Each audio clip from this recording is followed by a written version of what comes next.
మీ business ఏదైనా మీ ఊర్లో promotion చేయాలంటే అది సుమన్ టీవీతోనే సాధ్యం. ఇప్పుడే సంప్రదించండి.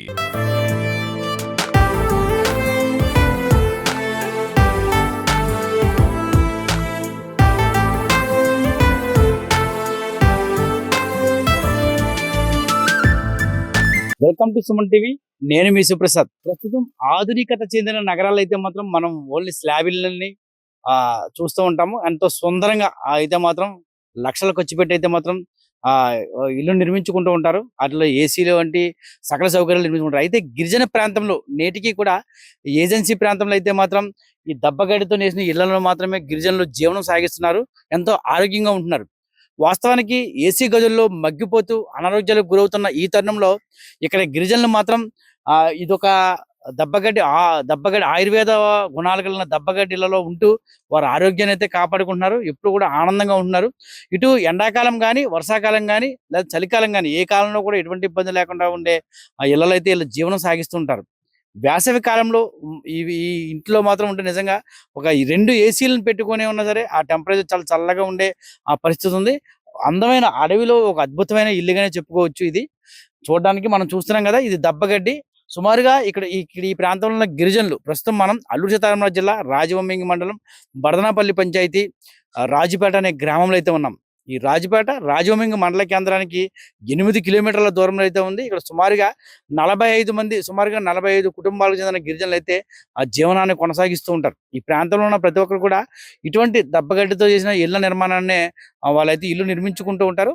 అయితే ఈ గడ్డి తెచ్చుకోవడానికి అయితే మనం సుమారుగా ఎదురుగా ఉన్న ఇక్కడ ఉన్న కొండ ప్రాంతానికి సుమారుగా కాలినడకన ఒక 8-10 కిలోమీటర్లు కాలినడకన వెళ్ళి ఆడ మగ అందరూ కూడా వెళ్ళి ఆ ప్రాంతానికి వెళ్ళి ఈ గడ్డిని సేకరించి అయితే మాత్రం ఈ గడ్డిని తెచ్చుకుని ఈ విధంగా అయితే మాత్రం చాలా అందంగా చూస్తూ ఉంటారు. నేచర్ మనం చూస్తున్నాం. ఇది ఒక పొరలాగా పాన్పులాగా అయితే మాత్రం వాళ్ళు వేసుకుంటుంటారు. అంటే వర్షం వచ్చినా రేపు ఎండ వచ్చినా కూడా ఎటువంటి కూడా లోపలికి అయితే మాత్రం రాకుండా అయితే మాత్రం ఉంటుంది. ఇందులోని ఇది చాలా చూస్తున్నాం కదా మనం. ఇక్కడ లోపల అయితే మాత్రం ఒకసారి లోపలికి వెళ్ళి చూద్దాం రండి. ఒకసారి మనం వారైతే మాత్రం కొత్తగా ఇల్లు నిర్మించుకుంటున్నారు మట్టితోటి. ఆ మట్టితో శుభ్రంగా దీన్ని అలుక్కొని దాన్ని అయితే మాత్రం ఆ పేడతో ఎక్కడైతే మాత్రం ఆవు పేడలతో అయితే మాత్రం శుభ్రంగా అలికి బాగా తయారు చేసుకున్న తర్వాత వీరైతే మాత్రం ఇంట్లోకి వెళ్ళి జీవనాన్ని సాగిస్తూ ఉంటారు. ఒకసారి చూద్దాం రండి ఇంట్లోకి వెళ్ళి. ఏంటిది మట్టితో మెత్తున్నారా, సిమెంట్ పెట్టుకోరా?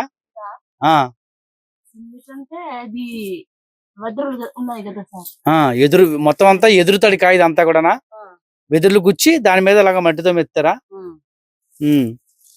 ఎంతమంది ఉంటారు మొత్తం ఇంట్లోనే? 8 మంది ఉంటారు మొత్తం ఇంట్లోనే.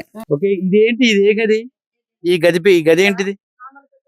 సామాన్లు పెట్టడానికా? వంట ఎక్కడ మరి? ఆ చివరినే మనం చూస్తున్నాం. ఈ ఇంట్లో సుమారుగా 8 మంది అయితే మాత్రం మొత్తం కుటుంబ సభ్యులు అయితే మాత్రం ఉంటారని చెప్తారు. అలాగే ఇక్కడ ఒక వంట గదిని, ఒక వరండాని కూడా తయారు చేసుకున్నారు సామాన్లు భద్రపరిచేందుకు. ఇల్లు ఇప్పటికే ఎండాకాలం అయినప్పటికీ కూడా ప్రస్తుతం బయట టెంపరేచర్ ఉన్నప్పుడు కూడా ఇంట్లో చాలా చల్లగా అయితే ఉంది. ఇక్కడ సామాన్లు పెట్టుకోవడానికి కూడా మనం మొత్తం అంతా కూడా వెదురుతోటి, ఈ తడికలతోటి అయితే మాత్రం ఈ ఇళ్ల నిర్మాణం చేసి దాంట్లోనే మట్టితో మెట్టి అయితే మాత్రం శుభ్రంగా ఒక సిమెంట్ గోడలాగా అయితే మాత్రం వీళ్ళు తయారు చేసుకుంటున్నారు. ఇక్కడ మొత్తం 8 మంది కుటుంబ సభ్యులు అయితే మాత్రం మేము ఇక్కడ ఈ ఇంట్లో ఉంటామని చెప్తున్నారు. అలాగే ఇక్కడ ఏంటి కూడా తలుపులు, దారబంధాలు అనేవి ఏమీ లేకుండా ఇక్కడ ఎటువంటి దొంగతనాలు జరగకుండా అయితే మాత్రం అందరూ ఒకే కుటుంబ సభ్యులు కాబట్టి దారబంధాలను ఏమి నిర్మించుకోరు. కేవలం ఒక తలుపులా మాత్రం అడ్డుగా, అంటే వాళ్ళు వండుకున్న ఆహార పదార్థాలు ఈ కుక్కలు జంతువులు పాలట చెందకుండా ఉండడానికి మాత్రం ఒక తలుపునైతే మాత్రం ఏర్పాటు చేసుకుంటారు. అది కూడా తడికితో మాత్రం ఏర్పాటు చేస్తూ ఉంటారు. చూస్తున్నాం కదా మనం. ప్రతిదీ కూడా వెదురుతోటి అయితే ఇక్కడ చక్కగా ఆ గడ్డిని నేసి అయితే మాత్రం మట్టితో అలికి ఎంతో అందంగా అయితే మాత్రం ఇక్కడ ఇల్లునే తయారు చేశారు. నిజంగా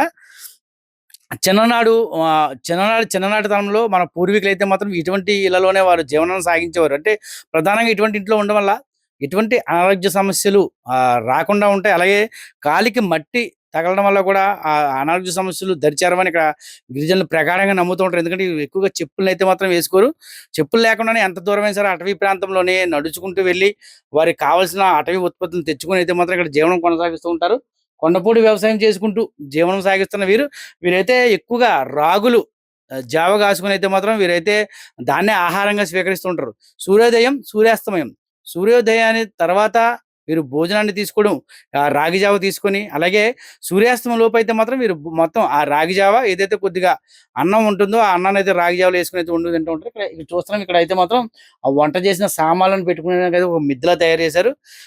ఇది ఇక్కడ ఈ ప్రాంతంలో ఉన్న గిరిజనుల యొక్క జీవన విధానం అయితే ఇలాగే ఉంటుంది. ఏదైతే పూర్వీకులు మనం చిన్ననాటితనంలో మనం చూసిన ఆ వాతావరణం అంతా కూడా ప్రస్తుతం అయితే మాత్రం ఈ ప్రాంతంలో కళ్ళకు కట్టినట్లు కనిపిస్తుంది.